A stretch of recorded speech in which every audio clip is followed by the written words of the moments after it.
Hello बच्चों, कैसे हैं आप सब। आशा करते हैं कि आप सब अच्छे होंगे और आप लोगों की पढ़ाई भी अच्छी चल रही होगी।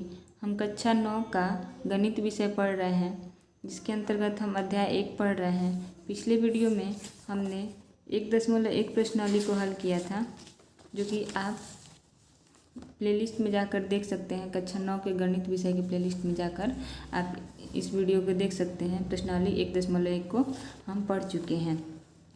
आगे अब हम पढ़ेंगे अपरिमेय संख्याओं के बारे में। तो आपने परिमेय संख्याओं तक सीख लिया है कि परिमेय संख्या किसे कहते हैं।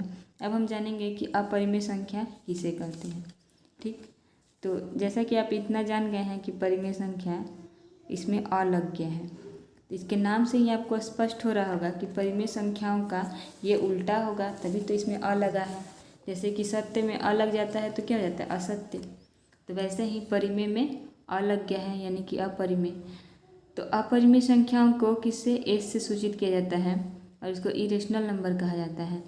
वैसी संख्याएं जिसे कि आप p/q के रूप में ना लिखा जा सके, आप उसे p/q के रूप में नहीं लिख सकते हैं, जहाँ p और q क्या है, पूर्णांक है और q 0 नहीं है, तो उसे हम क्या बोलेंगे, अपरिमेय संख्या। जैसे कि यहाँ पे दिया है एग्जाम्पल √2, इसे आप p/q के रूप में नहीं लिख सकते हैं। और ये पॉइंट वाली संख्या है √3, √15 और पाई, ये सब क्या है, ये अपरिमेय संख्या है। इसे आप p/q के रूप में नहीं लिख सकते हैं। यहाँ पे दिया है कि p/q के रूप में आप नहीं लिख सकते हैं और q क्या होना चाहिए, 0 नहीं होना चाहिए। तो इसे आप p/q के रूप में नहीं लिख सकते हैं, इसलिए इसे क्या बोला जाएगा, अपरिमेय संख्या बोला जाएगा। जैसे कि देखिए, ये दशमलव वाली संख्याएं हैं, ये डॉट डॉट डॉट अनंत तक जाएंगी, तो इससे तो आप बट्टा में कर ही नहीं सकते हैं, क्योंकि आपको पता ही नहीं है कि ये दशमलव हटेगा तो इसके बट्टा में कितना 0 आएगा, 1/। में। ठीक है।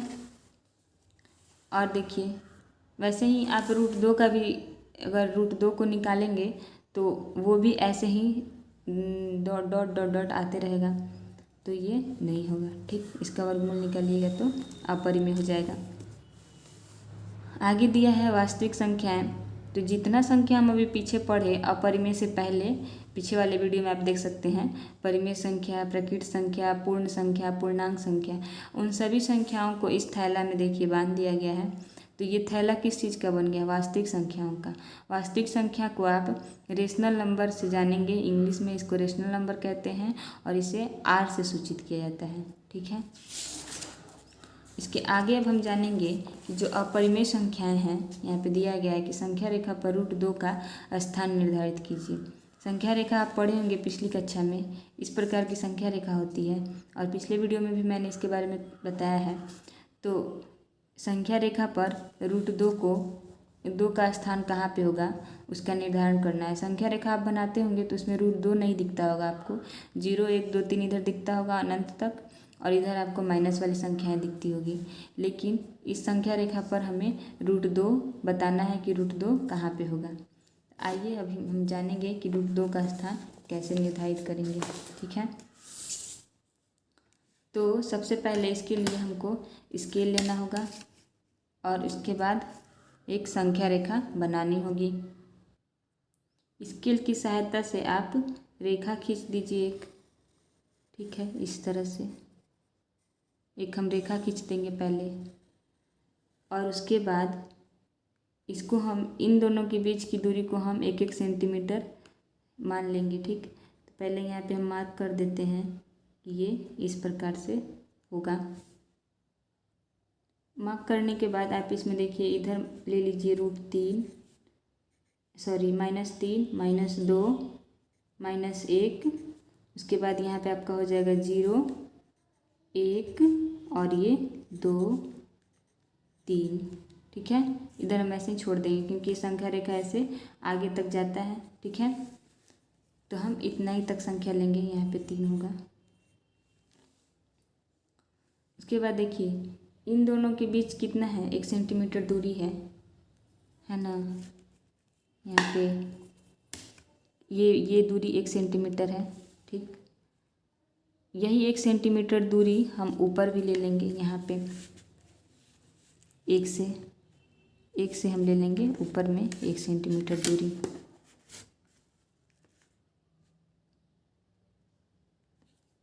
यहाँ से इस प्रकार हम ऊपर ले लेंगे। ये आपका 90 डिग्री के एंगल पे होगा। आप चाहें तो इसे चांद से बना सकते हैं या प्रकाश से 1 सेंटीमीटर का ऊपर में। 90 डिग्री का एंगल बनाना आप सीखे ही होंगे और 90 डिग्री के एंगल पे ये लंब जैसा बनेगा 1 सेंटीमीटर। यहाँ से हम ले लेंगे इसको, इससे देखिए यहाँ से यहाँ 1 सेंटीमीटर होगा ना, तो 1 सेंटीमीटर का हम एक से इधर खींच लेंगे। ठीक है। आप पाइथागोरस परिमेय के बारे में पढ़े होंगे। पाइथागोरस परिमेय में आप पढ़े होंगे कि कर्ण स्क्वायर बराबर लंब स्क्वायर प्लस आधार स्क्वायर। ठीक है, ये आप कक्षा 8 में पाइथागोरस परिमेय पढ़े होंगे। तो यहाँ पे जब 90 डिग्री बन रहा है तो ये क्या हो गया, लंब हो गया। और ये हम कितना दूरी लिए हैं, 1 सेंटीमीटर, और ये भी क्या है, 1 सेंटीमीटर। और इन दोनों को हम अब मिला देंगे। ठीक है, तो यहाँ पे आपका एक त्रिभुज बन जाएगा। इन दोनों को हम स्केल की सहायता से मिला देंगे। तो ये आपका क्या बन गया, एक समकोण त्रिभुज बन गया, जिसमें कि एक नीचे है और एक इधर है। ये आपका लंब हो गया और ये आपका आधार हो गया। और ये सबसे बड़ी भुजा है तो ये क्या हो गया, कर्ण हो गया। तो यहाँ पे इसको हम मान लेते हैं ए बिंदु, इसको मान लेते हैं बी बिंदु और इसको सी बिंदु। ठीक है, तो इसका मान हमें नहीं पता है, वो ए और सी का, यहाँ पे ए है और ये सी है, इसका मान हमें नहीं पता है। तो इसको हम पाइथागोरस परिमेय से निकालेंगे। ये सबसे बड़ी भुजा है तो क्या हो गया, कर्ण हो गया। तो यहाँ पे आपका हो जाएगा AC स्क्वायर बराबर लंब के जगह पे आपका हो जाएगा BC स्क्वायर प्लस ये AB, आधार की जगह पे AB स्क्वायर। अब इनका मान आपको पता है 1 सेंटीमीटर हम रखे थे, यहाँ पे 1 सेंटीमीटर हम लिए थे और नीचे भी 1 सेंटीमीटर दूरी है। तो एक इन दोनों को जोड़ेंगे तो 2 हो जाएगा और इधर क्या है, AC स्क्वायर। ठीक, तो AC बराबर स्क्वायर है तो उधर जाएगा तो रूट हो जाएगा, तो क्या हो जाएगा यहाँ पे √2, यानी कि ये जो दूरी है ये आपका क्या हो गया, √2। और हमें संख्या रेखा पर √2 ही दर्शाना था, लेकिन हमें संख्या रेखा पे दर्शाना है और ये तो संख्या रेखा नहीं तो ऊपर है। तो अब हम इसके लिए प्रकाल की सहायता लेंगे। ये प्रकाल की सहायता से आप ए और सी को इस तरह माप लेंगे कि कितना है। ठीक, ये जितना है उतना ही आप इसको यहाँ पे काटेंगे, एक यहाँ पे चाप काटेंगे। ठीक, और इसी को आप यहाँ तक काटेंगे संख्या रेखा तक। ठीक है, तो ये बिंदु जो आया यहाँ पे जो कटा है यही आपका क्या हो जाएगा, √2। इस प्रकार हमने संख्या रेखा पर √2 दर्शाया, जो कि आपके प्रश्न में दिया था। ठीक है, अब आगे हम प्रश्न देखेंगे कि प्रश्न में कह रहा है, अगला एग्जाम्पल कि √3 का स्थान निर्धारित कीजिए। तो हम संख्या रेखा पर अब √3 को बताएंगे कि √3 कहाँ पे होगा, √3 का स्थान कहाँ पे होगा। तो √3 के लिए आप पहले इसे स्वयं बनाइएगा, नहीं बने तो आप आगे वीडियो का सहारा लीजिएगा। आइए हम संख्या रेखा पर √3 दर्शाना जानेंगे। तो इसके लिए सबसे पहले आपको क्या बनाना है, एक संख्या रेखा बनाना है। ठीक है, तो हम यहाँ पे एक संख्या रेखा बना देते हैं इस प्रकार, और ये एक एक इकाई दूरी पर आप इस तरह से मार्क कर देंगे। ये 1 इकाई दूरी, ये भी इस तरह से आप मार्क कर देंगे। इसको हम 1 सेंटीमीटर की दूरी लेते हैं। देखिए यहाँ पे हम लिखेंगे -5, यहाँ पे -4, ठीक, -3, -2 और -1। उसके बाद बीच में आपका 0, फिर 1, फिर 2 और 3, 4, 5। ठीक है, ये तो संख्या रेखा आगे ऐसे ही जाएगी। अब हमें इस पे √3 दर्शाना है, तो इसमें सबसे पहले हम √2 दर्शाएंगे, उसके बाद √3 दर्शाएंगे। तो √2 दर्शाने के लिए ये जो 1 इकाई है इतना ही दूरी आपने ऊपर लिया था, लेकिन देखिए इसमें भी पाइथागोरस परिमेय लगेगा। तो पाइथागोरस परिमेय में क्या होता है, कर्ण का स्क्वायर बराबर लंब स्क्वायर जोड़ आधार स्क्वायर। ठीक, तो हम लंब तो 1 सेंटीमीटर ऊपर लेंगे, ठीक। और नीचे हमको आधार कितना लेंगे, हम 2 लेंगे, आधार भी हम 1 ही लेंगे और फिर उसके बाद √2 दर्शाएंगे और फिर हम √3 दर्शाएंगे। तो देखिए इधर 1 है तो 1 सेंटीमीटर हम ऊपर भी ले लेते हैं, 1 से ऊपर 1 सेंटीमीटर यहाँ पे आपका 1 है और यहाँ से 1 सेंटीमीटर ले लेते हैं ऊपर में। ये आपका 1 सेंटीमीटर हो गया है, ठीक। इसको हम पेन से लिख देते हैं ताकि आपको दिखाई दे। 1 हो गया। इधर इस बिंदु को A मान लेते हैं, इसको B मान लेते हैं और इसको C नाम रख देते हैं उसका, और फिर इसको हम मिला देते हैं। ये आपका एक समकोण त्रिभुज बन जाएगा। ये वाला जो आप रेखा खींच रहे हैं आप इस चांद की सहायता से करेंगे 90 डिग्री के एंगल पे तो ज़्यादा सही होगा, या फिर आप प्रकाल की सहायता से 90 डिग्री का कोण बनाकर इसको बना सकते हैं, ठीक है।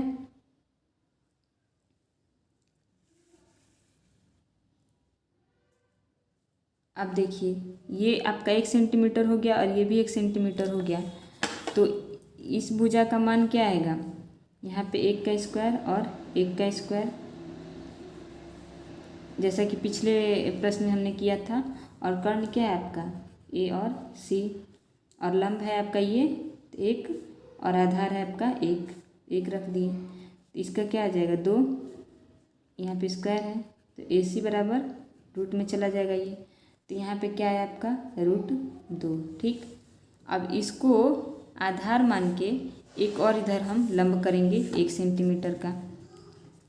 इसके लिए आप चांद की सहायता से चाहे तो यहाँ पे एक कोण बना सकते हैं 90 डिग्री का, ठीक। देखिए इसको हम आधार मान लेते हैं, इस रेखा पे इसको रखते हैं और रख के यहाँ पे एक, ये आपका जा रहा है 90 डिग्री, यहाँ पे एक डॉट दे देते हैं, ठीक। यहाँ पे 90 डिग्री।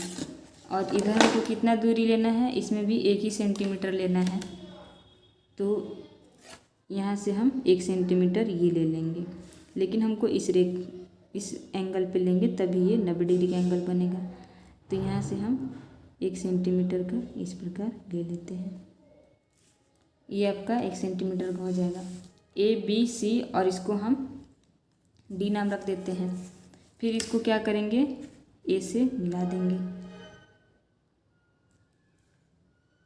ये आपका इस प्रकार इसको मिला देंगे, ठीक। तो यहाँ पे एक त्रिभुज बन गया जिसमें कि ये वाला कर्ण हो गया और ये लंब हो गया 90 डिग्री का एंगल, और ये आधार है। तो फिर इसको भी हम इसी फॉर्मूला पे रखेंगे। तो यहाँ पे आपका A और D, ये A और ये D है, AD बिंदु। तो AD बराबर AD स्क्वायर बराबर इधर क्या है A और C, इस बिंदु को लेंगे AC स्क्वायर प्लस इस दोनों को लेंगे C और D का स्क्वायर, ठीक है।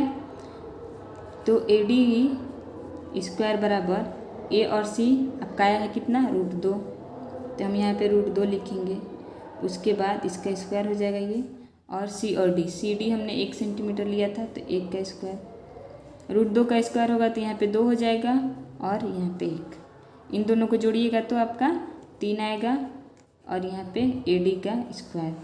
तो AD बराबर स्क्वायर हटेगा तो इधर रूट हो जाएगा, यानी कि √3। तो ये वाली जो हुई क्या हुई आपका √3। अब इसको हम प्रकाल की सहायता से हम इसे दर्शाएंगे। जैसा कि हमने √2 को यहाँ से इस तरह से यहाँ पे माप लेके और यहाँ पे चाप काट के, और इसी प्रकार से हमने यहाँ पे क्या ये √2 दर्शाया था। इस तरह से आपका √2 हुआ था। इस तरह आपने यहाँ पे ये प्रकाल रखा, और इस चाप पे यहाँ पे जहाँ पे ये कटा है इसका पॉइंटर हम यहाँ पे करेंगे और इसको हम इस तरह से मिलाएंगे, तो ये क्या बनेगा आपका √2 बनेगा, ठीक है। वैसे ही अब हमको √3 दर्शाना है, तो हम यहाँ से इसकी दूरी लेंगे D तक की, ठीक है। तो ये देखिए ये D पर जा रहा है इतना, और हम यहाँ पे D बिंदु को यहाँ पे एक चाप काटेंगे, ठीक। ये थोड़ा सा छोटा हो गया है, इसको और बड़ा कर लेंगे। यहाँ पे आपका D पे कटेगा ये, ठीक।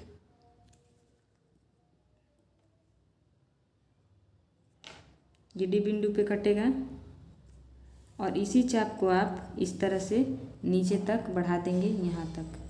ठीक, तो ये जो नया वाला बिंदु मिला ये आपका √3 हो जाएगा। √3 हमें संख्या रेखा पर दर्शाना था, तो ये नया वाला √3 हो जाएगा। और ये पहले जो दर्शाए थे ये वाला यहाँ से चाप काटे थे तो वो वाला आपका √3 हो जाएगा, √2। तो ये आपका संख्या रेखा पर √3 इस प्रकार दर्शाया जाएगा। ठीक है, आपके प्रश्नावली में एक प्रश्न दिया है √5। ये प्रश्नावली में इस प्रकार से प्रश्न दिया है, इसको हम अभी बनाएंगे। सबसे पहले हम ये √5 दर्शाना सीखेंगे। ठीक, यहाँ हम संख्या रेखा पर √5 दर्शाना जानेंगे कि √5 को कैसे दर्शाया जाता है। तो सबसे पहले आप जानते हैं कि क्या करना है, हमें एक संख्या रेखा बनानी है। ठीक, तो हम इस प्रकार एक संख्या रेखा बना देंगे और इन दोनों के बीच की दूरी को हम 1 सेंटीमीटर मान लेंगे। तो हम इस तरह से इसको मार्क कर देते हैं। इन दोनों के बीच की दूरी क्या है, 1 सेंटीमीटर है।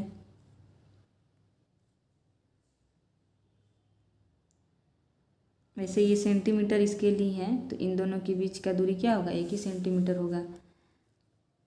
तो इस तरह से हम इसको दर्शा देंगे यहाँ पे 1-1 सेंटीमीटर। ठीक, ये 1-1 सेंटीमीटर स्केल है, तो इन दोनों के बीच का दूरी 1 सेंटीमीटर है।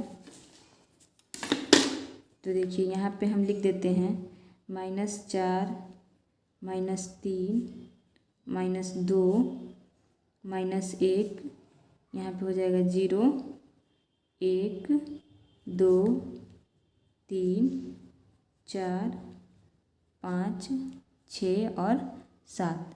इस प्रकार आपका एक संख्या रेखा बन जाएगा। हमें क्या दर्शाना है, √5।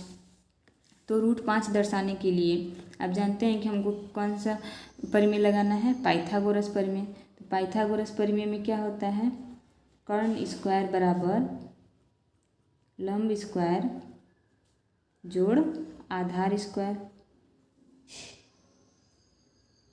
ठीक है, तो लंब तो हमको ऊपर में 1 सेंटीमीटर ही लेना है, तो यहाँ पे हम 1 का स्क्वायर करेंगे। और आधार हम क्या लेंगे, तो आधार अगर 1 लेंगे तो क्या हो जाएगा, 2 आ जाएगा, लेकिन हमको 5 रखना है तो हम 2 ले लेते हैं। 2 लेंगे तो 4 होगा, 2 का स्क्वायर 4 और 1 5 हो जाएगा। तो हम यहाँ पे आधार क्या ले लेते हैं, 2 का स्क्वायर, और यहाँ पे आपका कर्ण हो जाएगा। ठीक, तो देखिए जब हम आधार 2 लिए हैं तो यहाँ पे 2 है, तो 2 से हम 1 सेंटीमीटर का ऊपर लंब खींचेंगे। आप चाहें तो चांद की सहायता से भी लंब खींच सकते हैं। देखिए चांद की सहायता से आप चांद को इस प्रकार रखेंगे 2 पे।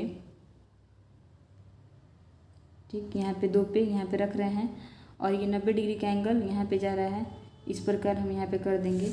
या फिर आप प्रकार की सहायता से भी 90 डिग्री का कोण बना सकते हैं, जो कि आपने कक्षा 8 में सीखा होगा।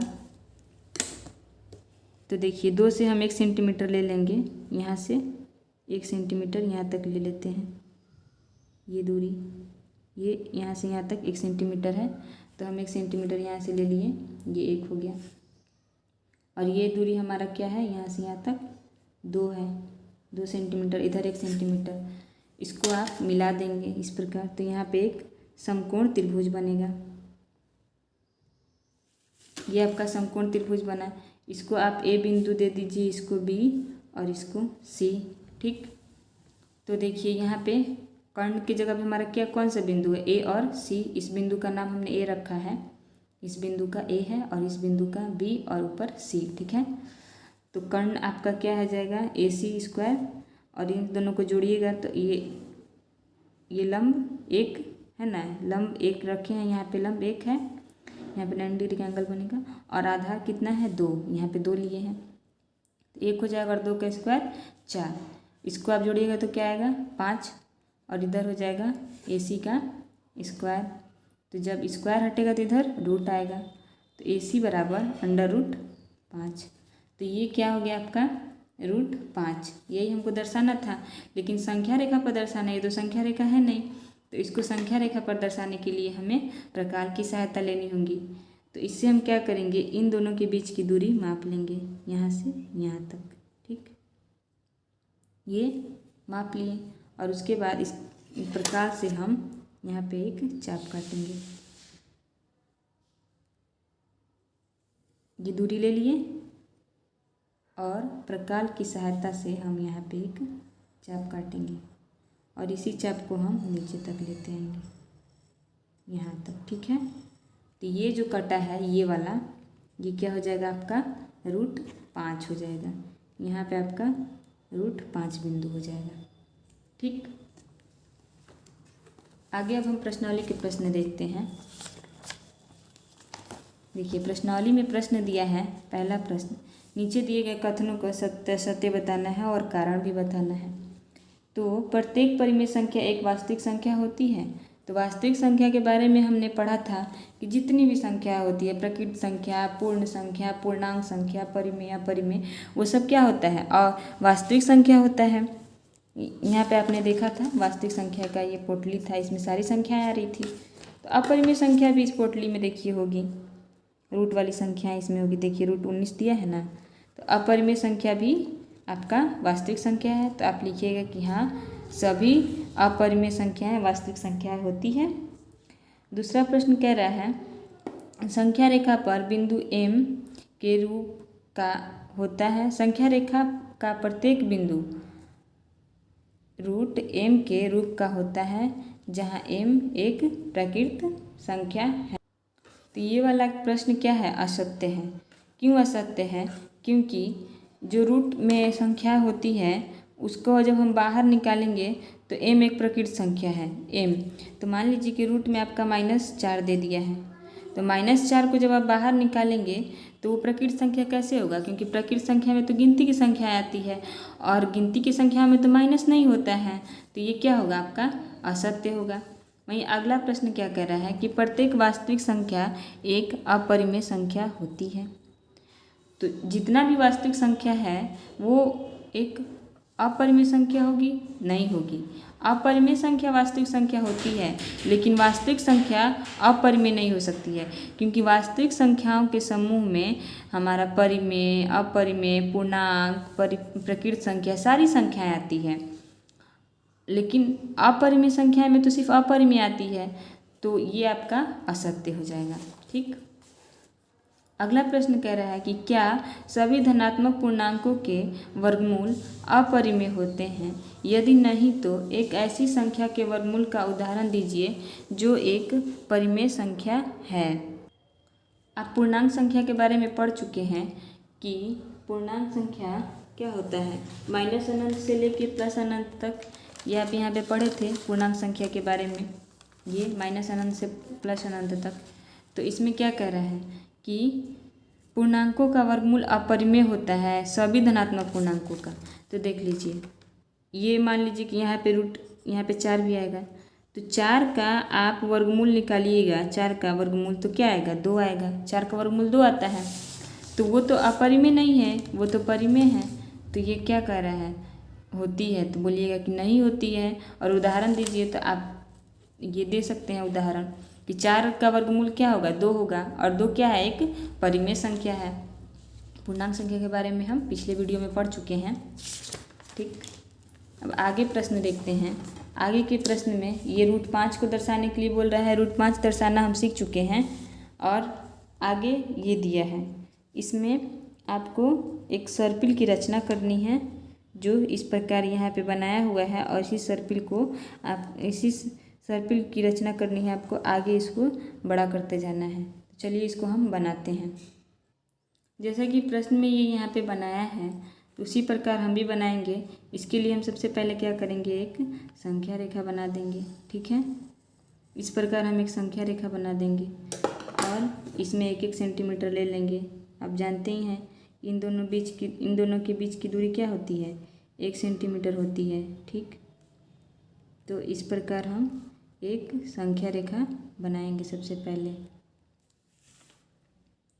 संख्या रेखा पर प्रश्न में √2 दर्शाया है, √3 दर्शाया है, जो कि हम पीछे जान चुके हैं कि √3 और √2 कैसे दर्शाते हैं। √2 दर्शाने के लिए आपको पहले ये तो 1 सेंटीमीटर हो गई, और इधर हमको 1 सेंटीमीटर का लंब लेना होगा। ठीक है, इधर हम लंब ले लेंगे 1 सेंटीमीटर का यहाँ पे, और फिर इन दोनों को मिला देंगे। तो यहाँ पे क्या बनेगा, एक सॉरी 2 पे नहीं लेना है हमको, ये वाला 1 पे लेना है, ये नहीं होगा, 1 से लेना है √2 दर्शाने के लिए। तो यहाँ से ऐसे होगा 1 और ये 0 से इस प्रकार हम इसको मिला देंगे। √2 दर्शाना आप सीख चुके हैं क्योंकि मैंने √2 दर्शाना आपको बता दिया है। यहाँ पे 1 हो जाएगा तो 1 का स्क्वायर और 1 का स्क्वायर क्या हो जाएगा 2, और ये कर्ण है तो यहाँ पे √2 हो जाएगा। ठीक, अब यहाँ पे जब √2 हो गया तो आप चांद की सहायता से इस पे एक 90 डिग्री का एंगल बनाएंगे इस रेखा पे √3 दर्शाने के लिए। पीछे आप देख सकते हैं √3 दर्शाना मैंने सिखाया है इस प्रकार। और इसमें हम कितना दूरी लेंगे, 1 सेंटीमीटर का दूरी लेंगे इस एंगल पे।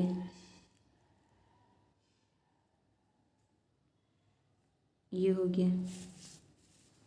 तो जब हम इसको मिलाएंगे तो आपका क्या आएगा, √3 आएगा इस प्रकार। ये आपका √3 आएगा क्योंकि ये √2 है और ये 1 है, तो √2 का स्क्वायर होगा तो 2 हो जाएगा और ये 1 सेंटीमीटर है तो ये आपका 3 हो जाएगा, और इधर से जाएगा तो √3 हो जाएगा क्योंकि ये कर्ण है तो कर्ण स्क्वायर होता है। अब फिर क्या करेंगे कि इस पे अब हम 90 डिग्री का एक एंगल ले लेंगे इस प्रकार। ठीक, यहाँ पे होगा और इसमें 1 सेंटीमीटर की दूरी ले लेंगे इस प्रकार।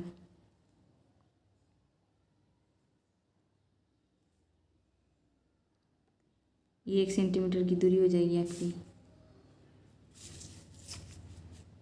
और जब इसको मिलाएंगे तो यहाँ पे कितना बनेगा, तो √3 का स्क्वायर करेंगे और 1 जोड़ेंगे इस कर्ण के लिए। यहाँ पे कर्ण स्क्वायर होता है। ठीक, तो ये कितना हो जाएगा, 3 जोड़ 1 यानी कि 4, और कर्ण हटेगा तो रूट। तो यहाँ पे कौन सा बिंदु बनेगा, √4। उसी प्रकार फिर आप चांद की सहायता से एक और एंगल बनाएंगे इधर 90 डिग्री का।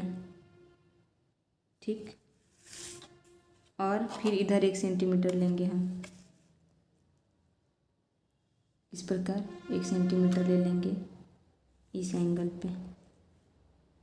इस एंगल पे 1 सेंटीमीटर लेना है, यहाँ से 1 सेंटीमीटर। तो इसको हम इससे मिला देंगे। ठीक, और इसी प्रकार आप इस तरह इसको बनाते हुए आइएगा और यहाँ से इस प्रकार मिला दीजिएगा। तो वो जो सर्पिल बनेगा तो वही होगा वर्गमूल सर्पिल। आशा करते हैं कि आप लोगों को ये वीडियो पसंद आई होगी। आप चैनल को सब्सक्राइब कीजिए ताकि इसी प्रकार की वीडियो आप देखते रहें, और वीडियो को लाइक कीजिए, कमेंट करके बताइए कि आपको वीडियो कैसा लगा। वीडियो देखने के लिए धन्यवाद।